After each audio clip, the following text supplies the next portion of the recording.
ਸਤਨਾਮ ਸ੍ਰੀ ਵਾਹਿਗੁਰੂ ਸਾਹਿਬ ਜੀ।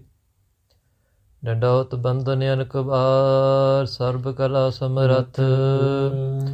ਡੋਲਣ ਤੇ ਰਾਖੋ ਪ੍ਰਭੂ, ਨਾਨਕ ਦੇ ਕਰ ਹੱਥ। ਏ ਚਤੁਰ ਬਾਹਿ ਅਸ਼ਟਾ ਕਰੀ, ਨਾਰ ਸਿੰਘ ਜੈ ਕੇ ਭੇਸ। ਪ੍ਰਹਿਲਾਦ ਉਬਾਰਿਓ ਦੁਖ ਹਰਿਓ, ਹਰਿ ਨਾਕਸ ਹਰਿਓ ਨਰੇਸ਼। ਵਾਹਿਗੁਰੂ ਜੀ ਕਾ ਖਾਲਸਾ, ਵਾਹਿਗੁਰੂ ਜੀ ਕੀ ਫਤਿਹ। ਸੋ ਅੱਜ ਆਪਾਂ ਇਸ ਕਥਾ ਦੇ ਵਿੱਚ ਵਿਚਾਰ ਕਰਾਂਗੇ ਕਿ ਸਰਗੁਣ ਭਗਤੀ ਕੀ ਹੈ। ਦੋ ਪ੍ਰਕਾਰ ਦੀ ਭਗਤੀ ਹੈ, ਇੱਕ ਹੈ ਸਰਗੁਣ ਭਗਤੀ ਤੇ ਨਿਰਗੁਣ ਭਗਤੀ। ਨਿਰਗੁਣ ਭਗਤੀ ਦੇ ਵੱਲ ਆਪਾਂ ਤਦ ਹੀ ਜਾ ਸਕਦੇ ਹਾਂ ਜਦ ਤੱਕ ਅਸੀਂ ਚੰਗੀ ਤਰੀਕੇ ਦੇ ਨਾਲ ਸਰਗੁਣ ਭਗਤੀ ਕੀਤੀ ਹੋਵੇ, ਸਮਝੀ ਹੋਵੇ। ਫਿਰ ਜਦ ਸਰਗੁਣ ਭਗਤੀ ਦੇ ਵਿੱਚ ਮਨ ਟਿਕਦਾ ਹੈ ਇੱਕ ਦੇ ਅਭਿਆਸ ਦੇ ਨਾਲ, ਫਿਰ ਉਹ ਇੱਕ ਜਿਹੜਾ ਸਰਬ ਵਿਆਪੀ ਹੈ ਫਿਰ ਸਾਰਿਆਂ ਦੇ ਵਿੱਚ ਦਿਸਣਾ ਸ਼ੁਰੂ ਹੋ ਜਾਂਦਾ ਹੈ। ਨਿਰਗੁਣ ਭਗਤੀ ਇੱਥੇ ਤੱਕ ਸਾਨੂੰ ਲੈ ਕੇ ਜਾਂਦੀ ਹੈ, ਇਸ ਸਮਝ ਦੇ ਵਿੱਚ ਲੈ ਕੇ ਜਾਂਦੀ ਹੈ ਕਿ ਇੱਕ ਕੀ ਹੈ ਅਤੇ ਫਿਰ ਇੱਕ ਦੇ ਪ੍ਰਤੀ ਭਾਵ ਕਿਵੇਂ ਜਾਗਰਤ ਕਰਨੇ ਹਨ। ਫਿਰ ਜਦੋਂ ਉਹ ਭਾਵ ਜਾਗਰਤ ਹੋ ਜਾਂਦੇ ਹਨ, ਫਿਰ ਸਹਿਜੇ ਸਹਿਜੇ ਮਹਾਰਾਜ ਦੀ ਕਿਰਪਾ ਦੇ ਨਾਲ ਨਿਰਗੁਣ ਭਗਤੀ ਦੇ ਵਿੱਚ ਪ੍ਰਵੇਸ਼ ਹੁੰਦਾ ਹੈ। ਫਿਰ ਉਹ ਇੱਕ, ਜਿੱਥੇ ਆਪਾਂ ਏਕ ਦੇਸ਼ੀ ਮੰਨਦੇ ਹਾਂ, ਪਹਿਲਾਂ ਕੋਈ ਕ੍ਰਿਸ਼ਨ ਜੀ ਨੂੰ ਰੱਬ ਮੰਨਦਾ, ਉਹਨਾਂ ਨੇ ਉਸਤਤ ਕਰਦਾ ਹੈ, ਪੂਜਾ ਕਰਦਾ ਹੈ। ਕੋਈ ਸ਼ਿਵ ਨੂੰ ਮੰਨਦਾ, ਕੋਈ ਦੇਵੀ ਨੂੰ ਰੱਬ ਦਾ ਰੂਪ ਮੰਨਦਾ। ਇਸ ਤਰੀਕੇ ਦੇ ਨਾਲ ਅਸੀਂ ਮਹਾਰਾਜ ਦੇ ਸਿੱਖ ਹਾਂ। ਧੰਨ ਧੰਨ ਸ੍ਰੀ ਗੁਰੂ ਗ੍ਰੰਥ ਸਾਹਿਬ ਜੀ ਮਹਾਰਾਜ, ਧੰਨ ਧੰਨ ਸ੍ਰੀ ਗੁਰੂ ਦਸਮ ਗ੍ਰੰਥ ਸਾਹਿਬ ਜੀ ਮਹਾਰਾਜ, ਧੰਨ ਧੰਨ ਸ੍ਰੀ ਗੁਰੂ ਸਰਬਲੋਕ ਗ੍ਰੰਥ ਸਾਹਿਬ ਜੀ ਮਹਾਰਾਜ ਨੂੰ ਆਪਣਾ ਇਸ਼ਟ ਮੰਨਦੇ ਹਾਂ, ਗੁਰੂ ਮੰਨਦੇ ਹਾਂ, ਰੱਬ ਮੰਨਦੇ ਹਾਂ। ਅਤੇ ਰੱਬ ਅਤੇ ਗੁਰੂ ਦੇ ਵਿੱਚ ਕੋਈ ਭੇਦ ਨਹੀਂ, ਭਾਵ ਅਭੇਦ ਹਨ। ਸੋ ਇਸ ਕਰਕੇ ਗੁਰੂ ਹੀ ਰੱਬ ਹੈ। ਇਸ ਤਰੀਕੇ ਦੇ ਨਾਲ ਅਸੀਂ ਭਗਤੀ ਕਰਦੇ ਹਾਂ। ਸੋ ਭਗਤੀ ਕਿਵੇਂ ਕਰਦੇ ਹਾਂ ਆਪਾਂ ਇਹਦੀ ਵਿਚਾਰ ਕਰਾਂਗੇ। ਸਰਗੁਣ ਭਗਤੀ ਹੈ, ਇੱਕ ਨਿਰਗੁਣ ਭਗਤੀ ਹੈ। ਅਤੇ ਸਰਗੁਣ ਭਗਤੀ ਕੀ ਹੈ, ਅੱਜ ਅਸੀਂ ਧੰਨ ਧੰਨ ਸ੍ਰੀ ਸਰਬਲੋਕ ਗ੍ਰੰਥ ਸਾਹਿਬ ਜੀ ਤੋਂ ਸਰਵਣ ਕਰਾਂਗੇ। ਮਹਾਰਾਜ ਦੇ ਅੱਗੇ ਬੇਨਤੀ ਹੈ ਕਿ ਮਹਾਰਾਜ ਸਾਨੂੰ ਗਿਆਨ ਪ੍ਰਕਾਸ਼ ਕਰਾਉਣ, ਸਾਨੂੰ ਸਮਝ ਆਵੇ ਕਿ ਸਰਗੁਣ ਭਗਤੀ ਕੀ ਹੈ ਜੀ। ਅਥ ਆਰਤੀ ਕਥਨੰ ਵਿਸ਼ਨ ਪਦ ਮਲਾਰ, ਅਸ਼ਟਪਦੀ ਚੌਥ ਕੀ। ਬ੍ਰਹਮ ਮਹੇਸ਼ ਸਚੀਪਤ ਦੇਵਨ, ਆਰਤੀ ਕਰਤ ਵਿਧਾਨਾ। ਹਾਂ, ਵਿਧਾਨ ਸਹਿਤ ਭਾਵ ਇੱਕ ਕਿਸੇ ਤਰੀਕੇ ਦੇ ਨਾਲ ਜਦ ਕੋਈ ਵੀ ਅਸੀਂ ਭਗਤੀ ਕਰਦੇ ਹਾਂ, ਜਿਸੇ ਆਪਾਂ ਪਹਿਲਾਂ ਹੀ ਇਹਦਾ ਵਿਚਾਰ ਕਰ ਲਿਆ ਹੈ ਕਿ ਦੋ ਤਰੀਕੇ ਦੀ ਭਗਤੀ ਹੈ, ਇੱਕ ਸਰਗੁਣ ਹੈ, ਇੱਕ ਨਿਰਗੁਣ ਹੈ। ਅਤੇ ਸਰਗੁਣ ਦੇ ਵਿੱਚ ਜਿਹੜੀ ਭਗਤੀ ਹੈ ਕਿਸੇ ਵਿਧੀ ਸਹਿਤ ਹੁੰਦੀ ਹੈ। ਜਦ ਤੱਕ ਵਿਧੀ ਦਾ ਆਪਾਂ ਓਟ ਆਸਰਾ ਨਹੀਂ ਲੈਂਦੇ ਤਦ ਤੱਕ ਕੋਈ ਕਾਰਜ ਨਹੀਂ ਸੰਪੂਰਨ ਹੁੰਦਾ। ਅਤੇ ਘਰ ਦੇ ਵਿੱਚ ਹੀ ਦੇਖ ਲਈਏ, ਜੇ ਆਪਾਂ ਰੋਟੀ ਪਾਣੀ ਬਣਾਉਣਾ ਅਤੇ ਕਿਸੇ ਵਿਧੀ ਸਹਿਤ ਆਪਾਂ ਬਣਾਉਂਦੇ ਹਾਂ। ਭਾਂਡਾ ਵੀ ਅਸੀਂ ਲੱਭ ਕਰਕੇ ਲਿਆਉਂਦੇ ਹਾਂ ਅਤੇ ਭਾਂਡੇ ਨੂੰ ਸੁਚਮਤਾ ਦੇ ਨਾਲ ਤਿਆਰ ਕਰਦੇ ਹਾਂ, ਸਬਜ਼ੀਆਂ ਭਾਜੀਆਂ ਧੋ ਕਰਕੇ, ਫਿਰ ਆਪਾਂ ਤੜਕਾ ਲਾ ਕਰਕੇ ਫਿਰ ਉਹਨੂੰ ਛਕਦੇ ਹਾਂ ਬਣਾ ਕਰਕੇ। ਇਸੇ ਤਰੀਕੇ ਨਾਲ ਜਦ ਅਸੀਂ ਮਾਇਆ ਦੇ ਜਦ ਕਾਰਜ ਕਰਦੇ ਹਾਂ, ਉਹਦੇ ਵਿੱਚ ਵਿਧੀ ਦਾ ਆਪਾਂ ਸਹਾਰਾ ਲੈਂਦੇ ਹਾਂ। ਅਤੇ ਜੇ ਪਰਮੇਸ਼ਰ ਨੂੰ ਪੂਜਣਾ ਹੋਵੇ ਕਿ ਉਹਦੇ ਵਿੱਚ ਵਿਧੀ ਦੀ ਕੋਈ ਲੋੜ ਨਹੀਂ। ਹਾਂ, ਪਹਿਲੇ ਅਵਸਥਾਵਾਂ ਦੇ ਵਿੱਚ ਸਰਗੁਣ ਭਗਤੀ ਦੇ ਵਿੱਚ ਵਿਧੀ ਦੀ ਲੋੜ ਪੈਂਦੀ ਹੈ। ਜਦ ਤੱਕ ਵਿਧੀ ਅਨੁਸਾਰ ਅਸੀਂ ਕੋਈ ਕੰਮ ਨਹੀਂ ਕਰਦੇ ਤਦ ਤੱਕ ਸਾਨੂੰ ਸਮਝ ਨਹੀਂ ਪੈਂਦੀ। ਅਤੇ ਇਸ ਪ੍ਰਕਾਰ ਬ੍ਰਹਮ ਮਹੇਸ਼ ਸਚੀਪਤ ਦੇਵਨ, ਸਾਰੇ ਦੇਵਤੇ, ਬ੍ਰਹਮਾ ਮਹੇਸ਼ ਭਾਵ ਸ਼ਿਵ ਜੀ, ਸਚੀਪਤ ਸਚੀ ਦੇ ਜਿਹੜੇ ਪਤੀ ਹਨ ਇੰਦਰ ਜੀ, ਅਤੇ ਹੋਰ ਦੇਵ ਆਦਿ ਆਰਤੀ ਕਰਦੇ ਹਨ ਵਿਧੀ ਸਹਿਤ। ਸੋ ਮਹਾਰਾਜ ਦੀ ਆਰਤੀ ਭਾਵ ਪੂਜਾ ਕਰਦੇ ਹਨ। ਦਿਨੇਸ਼ ਨਿਸ਼ੇਸ਼ ਜਲੇਸ਼ ਸਭੀ ਮਿਲ, ਜਛ ਕੁਬੇਰ ਮਹਾਨਾ। ਹਾਂ, ਦਿਨ ਦਾ ਪਤੀ ਦਿਨੇਸ਼ ਸੂਰਜ, ਨਿਸ਼ੇਸ਼ ਰਾਤ ਦਾ ਪਤੀ ਚੰਦ, ਜਲੇਸ਼ ਜਲ ਦਾ ਜਿਹੜਾ ਪਤੀ ਹੈ, ਜਲ ਦਾ ਜਿਹੜਾ ਦੇਵਤਾ ਹੈ ਵਰੁਣ ਦੇਵ, ਸਭ ਮਿਲ ਕਰਕੇ। ਅਤੇ ਜਛ ਕੁਬੇਰ, ਕੁਬੇਰ ਧਨ ਦਾ ਜਿਹੜਾ ਮਾਲਕ ਹੈ, ਧਨ ਦਾ ਦੇਵਤਾ ਹੈ। ਇਹ ਮਹਾਨ ਦੇਵਤੇ ਸਾਰੇ ਇਕੱਠੇ ਹੋ ਕਰਕੇ ਧੰਨ ਧੰਨ ਅਕਾਲ ਪੁਰਖ ਸਾਹਿਬ ਜੀ ਦੇ ਸੱਚਖੰਡ ਦੇ ਬਾਹਰ ਖੜ੍ਹ ਕੇ ਹੱਥ ਜੋੜ ਕੇ ਬੇਨਤੀ ਕਰਦੇ ਹਨ, ਆਰਤੀ ਕਰਦੇ ਹਨ। ਗਣੇਸ਼ ਮੁਨੇਸ਼ ਨਰੇਸ਼ ਧਿਆਵਤ, ਜਮ ਜੋਰੇ ਜੁਗ ਪਾਨਾ। ਗਣੇਸ਼ ਆਦ ਦੇਵਤੇ ਜਿਹੜੇ ਵੱਡੇ ਦੇਵਤੇ ਮੰਨੇ ਗਏ ਹਨ, ਧਿਆਵਤ ਕਹਿੰਦੇ ਧਿਆਉਣ ਦੇ ਲਈ ਅਕਾਲ ਪੁਰਖ ਨੂੰ, ਜਮ ਜੋਰੇ ਜੁਗ ਪਾਨਾ ਤੇ ਜਮਰਾਜ ਆਦ ਸਾਰੇ ਮਿਲ ਕਰਕੇ ਜੁਗ ਪਾਨਾ ਭਾਵ ਜੁਗ ਦੇ ਇੱਥੇ ਅਰਥ ਹਨ ਦੋਨੋਂ ਹੱਥ ਜੋੜ ਕਰਕੇ ਨਮਸਕਾਰ ਕਰਕੇ ਅਕਾਲ ਪੁਰਖ ਦੇ ਦਰਬਾਰ ਦੇ ਬਾਹਰ ਖੜ ਕੇ ਉਹਨਾਂ ਦੀ ਆਰਤੀ ਗਾਉਂਦੇ ਹਨ। ਕਿੰਨਰ ਜਛ ਮਿਰਦੰਗ ਪਜਾਵਤ ਗੰਧਰਵ ਕੀਰਤਨ ਗਾਨਾ। ਕਿੰਨਰ ਜਿਨ੍ਹਾਂ ਦਾ ਕੰਮ ਹੈ ਆਪਣੇ ਗਾਣਾ ਵਜਾਉਣ ਦਾ, ਜਿਨ੍ਹਾਂ ਦਾ ਕੰਮ ਹੈ, ਸੋ ਉਹ ਸਾਜ਼ਾਂ ਦੇ ਨਾਲ ਜਦ ਵੱਜਦੇ ਹਨ, ਗੰਧਰਵ ਸਾਜ਼ ਵਜਾਉਂਦੇ ਹਨ, ਕੀਰਤਨ ਜਿਹੜੇ ਕਿੰਨਰ ਹਨ ਉਹ ਨੱਚਦੇ ਹਨ। ਜੇ ਕਰਦੇ ਕਿ ਮ੍ਰਿਦੰਗ ਜਦ ਵੱਜਦਾ ਹੈ ਤੇ ਉਹਦੇ ਧੁਨ ਦੇ ਉੱਤੇ ਇਹ ਨੱਚਣਾ ਕਰਦੇ ਹਨ। ਗੰਧਰਵ ਕੀਰਤਨ ਗਾਨਾ, ਗੰਧਰਵ ਸਾਜ਼ ਦੇ ਨਾਲ ਵਜਾ ਕਰਕੇ ਅਕਾਲ ਪੁਰਖ ਦੇ ਸੋਹਲੇ ਗਾਉਂਦੇ ਹਨ, ਕੀਰਤਨ ਗਾਉਂਦੇ ਹਨ। ਨਿਰਤਤ ਪਰਿਵਰੰਗ ਅਪਛਰ ਦੁੰਦਬ ਸੰਖ ਕਹਿਰਾਨਾ। ਸੋ ਪਰੀ ਸਾਰੇ ਅਪਸਰਾ ਜਿੰਨੇ ਵੀ ਹਨ ਇਕੱਠੇ ਹੋ ਕਰਕੇ ਨੱਚਦੇ ਹਨ ਇਸ ਧੁਨ ਦੇ ਉੱਤੇ। ਸੋ ਜਿੱਥੇ ਮਿਰਦੰਗ ਵੱਜ ਰਹੇ ਹਨ, ਕੀਰਤਨ ਹੋ ਰਿਹਾ ਹੈ, ਗੰਧਰਵ ਗਾ ਰਹੇ ਹਨ, ਬਾਕੀ ਜਿਹੜੇ ਦੇਵਤੇ ਹਨ ਹੱਥ ਜੋੜ ਕਰਕੇ ਖੜੇ ਹਨ, ਆਰਤੀ ਕਰ ਰਹੇ ਹਨ। ਸੋ ਨਿਰਤਤ ਪਰੀ ਬਰੰਗਨ ਅਪੱਛਰ ਦੁੰਦਬ ਸੰਖ ਗਹਿਰਾਨਾ, ਕਹਿੰਦੇ ਕਿਤੇ ਸ਼ੰਖ ਵੱਜ ਰਹੇ ਹਨ, ਕਿਤੇ ਦੁੰਦ ਵੀ ਵੱਜ ਰਹੀ ਹੈ, ਤੇ ਗਹਿਰਾਨਾ ਬੜੇ ਉੱਚੇ ਉੱਚੇ ਸੁਰ ਦੇ ਵਿੱਚ ਇਹਨਾਂ ਦੀ ਸ਼ੋਰ ਆਵਾਜ਼ ਹੋ ਰਹੀ ਹੈ।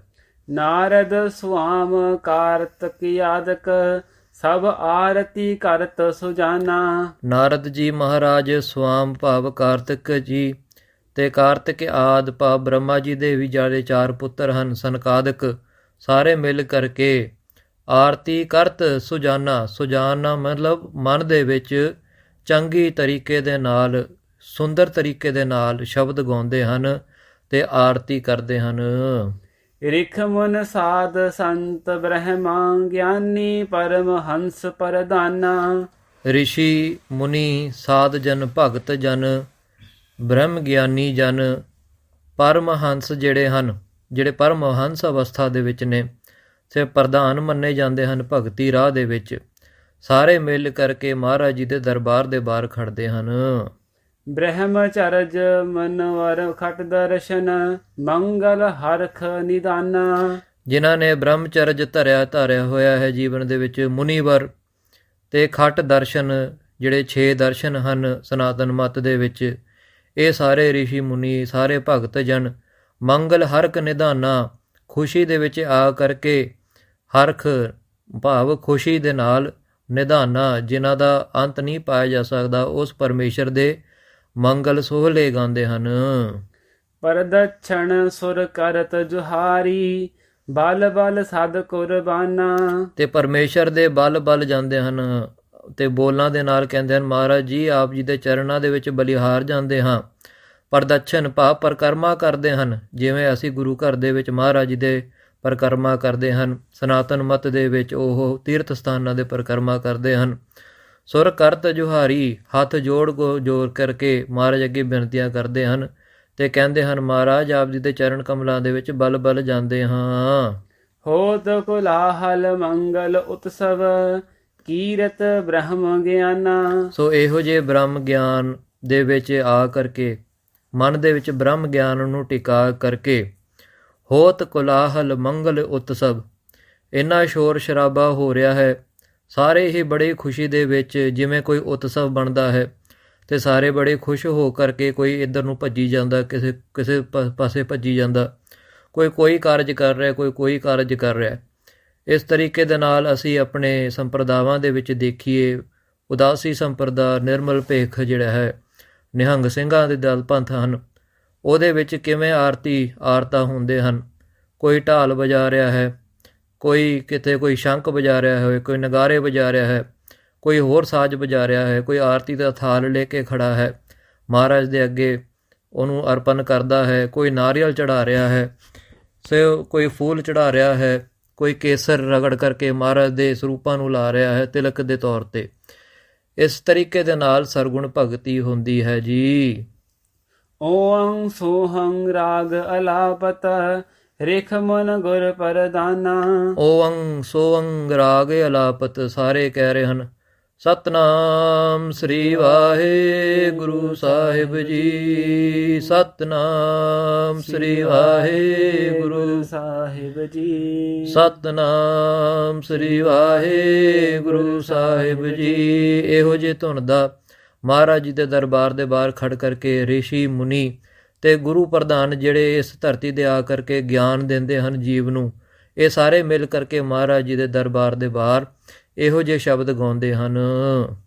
ਅਰਪਤ ਧੂਪ ਦੀਪ ਨੈਵੇਦਾ ਮੇਗਨ ਸੁਮਨ ਬਰਖਾਨਾ। ਸੋ ਅਰਪਤ ਭਾਵ ਮਹਾਰਾਜ ਜੀ ਨੂੰ ਚੜਾਉਂਦੇ ਹਨ, ਦਿੰਦੇ ਹਨ। ਕੀ ਦਿੰਦੇ ਹਨ ਜੀ? ਕੋਈ ਧੂਪ ਬੱਤੀ ਕਰ ਕਰਕੇ ਮਹਾਰਾਜ ਦੇ ਚੰਗੇ ਚੰਗੇ ਧੂਪ ਲਾ ਕੇ, ਧੂਣਾ ਲਾ ਕਰਕੇ, ਕੋਈ ਦੀਪ ਭਾਵ ਜੋਤ ਜਗਾਉਂਦਾ ਹੈ, ਕੋਈ ਨੈਵੇਦਾ ਭਾਵ ਨਾਰੀਅਲ ਚੜਾਉਂਦਾ ਹੈ, ਤੇ ਮੇਗਨ ਸੁਮਨ ਬਰਖਾਨਾ।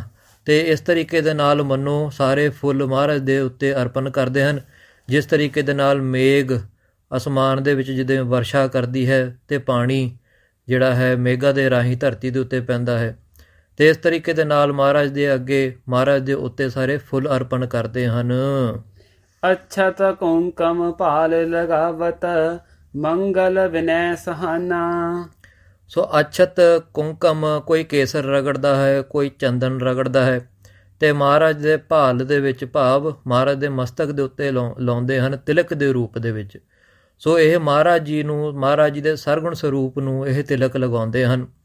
ਤੇ ਇਹ ਜਿਹੜਾ ਪਿੱਛੇ ਜਿਹੜਾ ਤਿਲਕ ਵੱਜ ਜਾਂਦਾ ਹੈ, ਤੇ ਫਿਰ ਇਹ ਆਪਸ ਦੇ ਵਿੱਚ ਜਿਹੜੇ ਭਗਤ ਹਨ ਇੱਕ ਦੂਜੇ ਦੇ ਮੱਥੇ ਦੇ ਉੱਤੇ ਲਾਉਂਦੇ ਹਨ, ਕਿਉਂਕਿ ਸਾਰਿਆਂ ਦੇ ਵਿੱਚ ਉਹ ਪਰਮੇਸ਼ਰ ਵਿਆਪਕ ਹੈ। ਤੇ ਉਹ ਭਾਵ ਦੇ ਵਿੱਚ, ਉਹ ਪ੍ਰੇਮ ਦੇ ਵਿੱਚ, ਸਾਰਿਆਂ ਦੇ ਵਿੱਚ ਉਹ ਇੱਕ ਪ੍ਰਭੂ ਨੂੰ ਦੇਖਦੇ ਹਨ, ਤੇ ਸਾਰਿਆਂ ਨੂੰ ਸਤਿਕਾਰ ਦੇ ਵਜੋਂ ਮੱਥੇ ਦੇ ਉੱਤੇ ਤਿਲਕ ਲਾਉਂਦੇ ਹਨ ਭਗਤੀ ਦੇ ਸਰੂਪ ਨੂੰ ਜਾਣ ਕਰਕੇ। ਨਾਵਤ ਸੀਸ ਧਿਆਵਤ ਹਰ ਪਦ ਮਾਰੂ ਵਿਜੈ ਬਖਾਨਾ। ਨਾਵਤ ਸੀਸ ਭਾਵ ਮੱਥਾ ਟੇਕਦੇ ਹਨ ਮਹਾਰਾਜ ਦੇ ਅੱਗੇ। ਸੋ ਧਿਆਵਤ ਹਰ ਪਦ, ਮਨ ਦੇ ਵਿੱਚ ਮਹਾਰਾਜ ਜੀ ਦੇ ਚਰਨ ਕਮਲਾਂ ਨੂੰ ਰੱਖ ਕਰਕੇ ਮਹਾਰਾਜ ਜੀ ਦੇ ਅੱਗੇ ਮੱਥਾ ਟੇਕਦੇ ਹਨ। ਮਾਰੂ ਵਿਜੇ ਬਜਾਨਾ, ਮਾਰੂ ਰਾਗ ਦੇ ਵਿੱਚ ਕਿਤੇ ਵਿਜੇ ਦੇ ਜਿਹੜੇ ਹਨ ਗਾਇਨ ਹੋ ਰਹੇ ਹਨ, ਰਾਗ ਦੇ ਵਿੱਚ ਕੋਈ ਨਗਾਰੇ ਵਜਾ ਰਿਹਾ ਹੈ, ਕਿਤੇ ਸਾਜ਼ ਵੱਜ ਰਹੇ ਹਨ ਮਾਰੂ ਰਾਗ 'ਚ। ਚਰਨ ਪਖਾਰ ਲੇਤ ਚਰਨੋਦਿਕ ਪਾਵਨ ਸ਼੍ਰੀ ਭਗਵਾਨਾ। ਸ੍ਰੀ ਭਗਵਾਨਾ, ਚਰਨ ਪਖਾਰ ਲੇਤ ਚਰਨੋਦਕ, ਮਹਾਰਾਜ ਜੀ ਨੂੰ ਪੱਖਾ ਫੇਰਦੇ ਹਨ, ਮਹਾਰਾਜ ਜੀ ਦੇ ਚਰਨਾਂ ਦੇ ਉੱਤੇ ਜਲ ਪਾਉਂਦੇ ਹਨ, ਤੇ ਜਲ ਨੂੰ ਇਕੱਠਾ ਕਰਕੇ ਚਰਨੋਦਕ, ਔਦਕ ਦਾ ਅਰਥ ਹੈ ਜਲ, ਤੇ ਚਰਨਾਂ ਦਾ ਜਿਹੜਾ ਜਲ ਹੈ ਇਕੱਠਾ ਕਰਕੇ ਉਹਨੂੰ ਚਰਨਾਮ੍ਰਿਤ ਮੰਨਦੇ ਹਨ, ਤੇ ਇੱਕ ਦੂਜੇ ਨੂੰ ਪਿਲਾਉਣਾ ਕਰਦੇ ਹਨ ਅੰਮ੍ਰਿਤ ਜਾਣ ਕਰਕੇ। ਦੇਖ ਦਰਸ ਸੁਰ ਨਰ ਬਲ ਜਾਵਤ ਆਨੰਦ ਉਰ ਨਾ ਸਮਾਨਾ। ਸੋ ਇਹ ਸਾਰੀ ਕਿਰਿਆ ਨੂੰ ਦੇਖਦੇ ਹੋਏ, ਮਹਾਰਾਜ ਜੀ ਦੇ ਆਰਤੀ ਨੂੰ ਦੇਖਦੇ ਹੋਏ, ਦੇਖ ਦਰਸ ਸੁਰ ਨਰ ਬਲ ਜਾਵਤ, ਸੁਰ ਦੇਵਤੇ ਤੇ ਨਰ ਮਨੁੱਖ ਬਲ ਜਾਵਤ, ਆਪਣਾ ਆਪ ਦਾ ਬਲ ਛੱਡ ਕਰਕੇ ਮਹਾਰਾਜ ਜੀ ਦੇ ਚਰਨਾਂ ਦੇ ਨਾਲ ਪ੍ਰੇਮ ਪਾਉਂਦੇ ਹਨ, ਤੇ ਆਨੰਦ ਉਰ ਨਾ ਸਮਾਨਾ, ਇਹੋ ਜਿਹੇ ਆਰਤੀ ਦੇ ਵਿੱਚ ਸ਼ਾਮਿਲ ਹੋ ਕਰਕੇ ਇੰਨਾ ਆਨੰਦ ਮਾਣਦੇ ਹਨ ਤੇ ਮੰਨਦੇ ਹਨ ਕਿ ਇਹੋ ਜਿਹਾ ਆਨੰਦ ਸ੍ਰਿਸ਼ਟੀ ਦੇ ਉੱਤੇ ਹੋਰ ਕਿਤੇ ਵੀ ਨਹੀਂ। ਹਰ ਪਦ ਤਰਤ ਧਿਆਨ ਬਚ ਕਰ ਮਨ ਹਰ ਹਰ ਰਸ ਲਪਟਾਨਾ। ਹਰ ਪਦ ਧਰਤ ਧਿਆਨ, ਹਰੀ ਦੇ ਚਰਨਾਂ ਦੇ ਵਿੱਚ ਧਿਆਨ ਲਾਉਂਦੇ ਹਨ। ਕਿੱਦਾਂ? ਮਨ, ਬਚ ਤੇ ਕਰਮ ਨਾਲ, ਬਚਨਾਂ ਦੇ ਨਾਲ ਵੀ ਮਹਾਰਾਜ ਦੀ ਉਸਤਤ ਕਰਦੇ ਹਨ, ਮਨ ਦੇ ਵਿੱਚ ਹਰੀ ਦੇ ਚਰਨਾਂ ਨੂੰ ਟਿਕਾਉਂਦੇ ਹਨ, ਤੇ ਕਰਮਾਂ ਦੇ ਅਨੁਸਾਰ ਮਹਾਰਾਜ ਦੀ ਆਰਤੀ ਕਰਦੇ ਹਨ। ਹਰ ਹਰ ਰਸ ਲਪਟਾਨਾ, ਇਹੋ ਜਿਹੇ ਰਸ ਦੇ ਵਿੱਚ ਮਗਨ ਹੋ ਕਰਕੇ ਲਪਟ ਜਾਂਦੇ ਹਨ ਹਰੀ ਦੇ ਚਰਨਾਂ ਦੇ ਨਾਲ।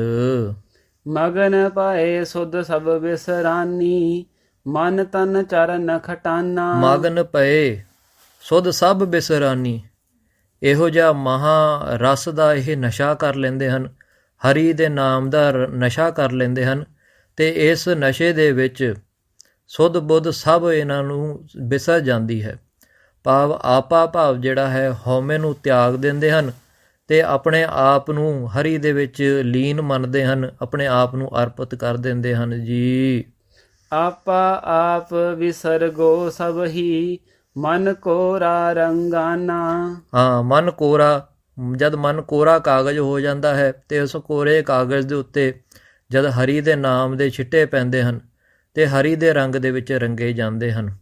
ਤੇ ਆਪਾ ਆਪ ਬਿਸਰੋਗ ਸਭ ਹੀ, ਆਪਾ ਭਾਵ ਛੱਡ ਦਿੰਦੇ ਹਨ, ਕਿਉਂਕਿ ਹੁਣ ਕੋਰੇ ਕਾਗਜ਼ ਦੇ ਉੱਤੇ ਹਰੀ ਦੇ ਪਰਮੇਸ਼ਰ ਦਾ ਜਿਹੜਾ ਨਾਮ ਹੈ ਉਹਦੇ ਨਾਲ ਉਹ ਕਾਗਜ਼ ਰੰਗਿਆ ਗਿਆ ਹੈ। ਜਦ ਕਾਗਜ਼ ਰੰਗਿਆ ਗਿਆ ਭਾਵ ਮਨ ਦੇ ਵਿੱਚ ਹਰੀ ਦਾ ਵਾਸਾ ਹੋ ਗਿਆ। ਜਦ ਮਨ ਦੇ ਵਿੱਚ ਹਰੀ ਦਾ ਵਾਸਾ ਹੋ ਗਿਆ, ਪਿੱਛੇ ਮੈਂ ਰਹੀ ਨਹੀਂ ਤੇ ਆਪਾ ਆਪ ਬਿਸਰ ਗਿਆ ਤੇ ਪ੍ਰਭੂ ਦੇ ਵਿੱਚ ਲੀਨ ਹੋਣਾ ਹੋ ਗਿਆ ਜੀ। ਲਾਲ ਪਏ ਹਰ ਪਦ ਕਹੋ ਪ੍ਰਾਪਤ, ਰੰਗ ਚਲੂਲ ਚੜਾਨਾ। ਹਾਂ, ਲਾਲ ਰੰਗ ਤਿਸਕੋ ਲਗਾ ਜਿਸਕੇ ਵੱਡ ਭਾਗਾ। ਸੋ ਮਹਾਰਾਜ ਕਹਿੰਦੇ ਹਨ ਜਿਨ੍ਹਾਂ ਦੇ ਵੱਡੇ ਭਾਗ ਹੁੰਦੇ ਹਨ ਇਹ ਲਾਲ ਭਾਵ ਪ੍ਰੇਮਾ ਭਗਤੀ ਦੇ ਨਾਲ ਰੱਤੇ ਜਾਂਦੇ ਹਨ, ਰੰਗੇ ਜਾਂਦੇ ਹਨ। ਲਾਲ ਭਏ ਹਰ ਪਦ ਕਹੋ ਪ੍ਰਾਪਤ, ਹਰੀ ਦੇ ਚਰਨਾਂ ਨੂੰ ਪੂਜ ਕਰਕੇ ਹਰੀ ਦੇ ਵਿੱਚ ਲੀਨ ਹੋ ਜਾਂਦੇ ਹਨ, ਭਾਵ ਹਰ ਪਦ ਜਿਹੋ ਜੀ ਹਰੀ ਦੀ ਪਦਵੀ ਹੈ ਉਹੋ ਜੀ ਉਹਨਾਂ ਨੂੰ ਪ੍ਰਾਪਤੀ ਹੋ ਜਾਂਦੀ ਹੈ। ਰੰਗ ਚਲੂਲ ਚੜਾਨਾ, ਇਹੋ ਜਿਹਾ ਗਾੜਾ ਰੰਗ ਗੂੜਾ ਰੰਗ ਇਹਨਾਂ ਨੂੰ ਲੱਗ ਜਾਂਦਾ ਹੈ ਹਰੀ ਦੇ ਪ੍ਰੇਮਾ ਭਗਤੀ ਦਾ, ਕਿ ਆਪ ਹਰੀ ਦਾ ਰੂਪ ਹੋ ਜਾਂਦੇ ਹਨ। ਮਨ ਮਦ ਕਰ ਹਰ ਪਦ ਕਮਲਨ ਪਰ, ਉਨ ਮਦ ਰਸ ਕੁਲਵਾਨਾ। ਤੇ ਮਨ ਦੇ ਵਿੱਚ ਹਰੀ ਦੇ ਚਰਨਾਂ ਦੇ ਸਿਵਾ ਹੋਰ ਕੋਈ ਦ੍ਰਿਸ਼ ਨਹੀਂ। ਤੇ ਮਨ ਮਦ ਕਰ ਹਰ ਪਦ ਕਮਲਨ ਪਰ, ਉਨ ਮਨ ਰਸ ਕੁਲਵਾਨਾ। ਜਿਵੇਂ ਇੱਕ ਭੌਰਾ ਰਸ ਦਾ ਜਿਹੜਾ ਹੈ ਰਸ ਲੈਂਦਾ ਹੈ ਫੁੱਲ ਤੋਂ, ਇਸ ਤਰੀਕੇ ਦੇ ਨਾਲ ਮਨ ਰੂਪੀ ਭੌਰਾ ਹਰੀ ਪਰਮੇਸ਼ਰ ਦੇ ਕਮਲ ਜਿਹੋ ਜਿਹੜੇ ਚਰਨ ਹਨ ਉਹਨਾਂ ਦਾ ਰਸ ਲੈਣਾ ਕਰਦਾ ਹੈ।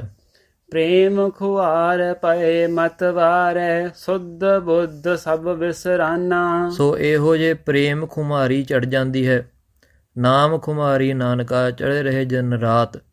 ਇਹੋ ਜਿਹੇ ਨਾਮ ਦੀ ਖੁਮਾਰੀ ਚੜ ਜਾਂਦੀ ਹੈ, ਪ੍ਰੇਮ ਦੀ ਖੁਮਾਰੀ ਚੜ ਜਾਂਦੀ ਹੈ ਕਿ ਮਤ ਵਾਰੇ ਹੋ ਜਾਂਦੇ ਹਨ, ਆਪਣੇ ਮਤ ਨੂੰ ਵਾਰ ਦਿੰਦੇ ਹਨ। ਤੇ ਸੁਧ ਬੁੱਧ ਸਭ ਵਿਸਰਾਨਾ, ਮਨ ਦੇ ਜਿਹੜੇ ਚਿੱਤ ਤੇ ਬੁੱਧ ਹੈ ਸਾਰਿਆਂ ਨੂੰ ਵਿਸਾਰ ਕਰਕੇ ਇੱਕ ਹਰੀ ਨੂੰ ਟਿਕਾਉਣਾ ਕਰਦੇ ਹਨ। ਤਦਾਕਾਰ ਤਦ ਮਿਆ ਯਕ ਚਿੱਤਮ, ਜੋਤੀ ਜੋਤ ਰਲਾਨਾ। ਉਸੇ ਸਮੇਂ ਜਦ ਇਹੋ ਸਾਰਾ ਕੁਛ ਕਰਦੇ ਹੋਏ, ਸਰਗੁਣ ਪੂਜਾ ਕਰਦੇ ਹੋਏ, ਆਨੰਦ ਲੈਂਦੇ ਹੋਏ, ਨਾਮ ਜਪਦੇ ਹੋਏ, ਹੋਇਆ ਕਿ ਤਤ ਛਿਣ ਹੀ ਉਸੇ ਸਮੇਂ ਜਿਹੜਾ ਹੈ ਜੋਤੀ ਜੋਤ ਰਲਾਣਾ, ਉਸੇ ਸਮੇਂ ਆਪਣੇ ਜੋਤ ਨੂੰ ਹਰੀ ਦੇ ਵਿੱਚ ਰਲਾ ਦਿੰਦੇ ਹਨ ਤੇ ਇੱਕ ਮਿੱਕ ਹੋ ਜਾਂਦੇ ਹਨ। ਸਵਯੰ ਜੋਤ ਜਗ ਜੀਵਨ ਸੋਭਾ, ਸਰਬ ਭੂਤ ਭਗਵਾਨਾ। ਤੇ ਇਹ ਦੇਖਦੇ ਹਨ ਸਵਯੰ ਜੋਤ ਭਾਵ ਆਪਣੇ ਵਿੱਚ ਜਿਹੜੀ ਜੋਤ ਹੈ ਆਤਮ ਸਰੂਪ ਦੇ ਵਿੱਚ, ਜਗ ਜੀਵਨ ਸਾਰਿਆਂ ਦੇ ਵਿੱਚ ਉਹੀ ਜੋਤ ਨੂੰ ਵਿਆਪਕ ਦੇਖਦੇ ਹਨ। ਸਾਰਿਆਂ ਨੂੰ ਜੀਵਨ ਦੇਣ ਵਾਲੇ ਭਾਵ ਜਿੰਨੇ ਵੀ 84 ਲੱਖ ਜੂਨ ਹਨ ਤੇ ਦੇਵੀ ਦੇਵਤੇ ਆਦਿ ਸਾਰਿਆਂ ਨੂੰ ਮਿਲਾ ਕਰਕੇ ਉਹ ਦੇਖਦੇ ਕੀ ਹਨ ਕਿ ਸਾਰਿਆਂ ਦੇ ਵਿੱਚ ਇੱਕ ਪਰਮੇਸ਼ਰ ਹੀ ਵਿਆਪਕ ਹੈ। ਸਵਯੰ ਜੋਤ ਜਗ ਜੀਵਨ ਸੋਭਾ, ਤੇ ਸਾਰਿਆਂ ਨੂੰ ਸੋਭਾ ਦਿੰਦਾ ਹੈ। ਸਰਬ ਭੂਤ ਭਗਵਾਨਾ, ਸਾਰੇ ਭੂਤਾਂ ਦੇ ਵਿੱਚ ਸਾਰੇ ਸਰੀਰਾਂ ਦੇ ਵਿੱਚ ਇੱਕ ਆਤਮਾ ਹੀ ਵਿਆਪਕ ਹੈ, ਭਾਵ ਸਾਰੀ ਜਗ੍ਹਾ ਗੋਬਿੰਦ ਹੀ ਗੋਬਿੰਦ ਹੈ। ਮਨ ਵਚ ਕਰਮ ਦਰਸ਼ਨ ਬਲਿਹਾਰੀ, ਕਮਲ ਨੈਣ ਨਿਰਵਾਨਾ। ਮਨ ਦੇ ਨਾਲ, ਬਚਨਾਂ ਦੇ ਨਾਲ, ਕਰਮ ਦੇ ਨਾਲ ਦਰਸ਼ਨ ਕਰਦੇ ਹਨ ਤੇ ਬਲਿਹਾਰ ਜਾਂਦੇ ਹਨ ਪਰਮੇਸ਼ਰ ਦੇ। ਕਮਲ ਨੈਣ ਨਿਰਵਾਨਾ, ਮਹਾਰਾਜ ਜੀ ਦੇ ਚਰਨ ਦੇਖਦੇ ਹਨ, ਮਹਾਰਾਜ ਜੀ ਦੇ ਅੱਖਾਂ ਨੂੰ ਦੇਖਦੇ ਹਨ, ਨੈਣਾਂ ਨੂੰ ਦੇਖਦੇ ਹਨ ਤੇ ਬਲਿਹਾਰ ਜਾਂਦੇ ਹਨ।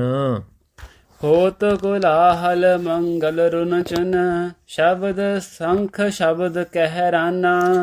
ਹੋਤ ਕੋਲਾਹਲ, ਖੁਸ਼ੀ ਦੇ ਵਿੱਚ ਸਾਰੇ ਕੋਈ ਨਾ ਕੋਈ ਕਾਰਜ ਕਰ ਰਿਹਾ ਹੈ ਤੇ ਜਦ ਕੋਈ ਆਰਤੀ ਜਿਹੜਾ ਕਰ ਰਿਹਾ ਹੈ, ਜਦ ਉਹ ਧੁਨ ਸੁਣਦਾ ਹੈ ਗੰਧਰਵਾਂ ਤੋਂ, ਸੋਚਦਾ ਹੈ ਕਿ ਹਰੀ ਹੀ ਧੁਨ ਕੱਢ ਰਿਹਾ ਹੈ ਤੇ ਜਿਹੜਾ ਧੁਨ ਕੱਢ ਰਿਹਾ ਹੈ ਸਾਜ਼ਾਂ ਤੋਂ, ਜਦ ਉਹ ਦੇਖਦਾ ਹੈ ਕੋਈ ਆਰਤੀ ਦਾ ਥਾਲ ਘੁਮਾ ਰਿਹਾ ਮਹਾਰਾਜ ਦੇ ਅੱਗੇ ਤੇ ਦੇਖਦਾ ਹੈ ਕਿ ਆਰਤੀ ਹੋਰ ਕੋਈ ਨਹੀਂ ਕਰ ਰਿਹਾ, ਥਾਲ ਕੋਈ ਨਹੀਂ ਘੁਮਾ ਰਿਹਾ, ਭਾਵ ਪਰਮੇਸ਼ਰ ਹੀ ਆਪ ਆਪਣੀ ਪੂਜਾ ਕਰ ਰਿਹਾ ਹੈ।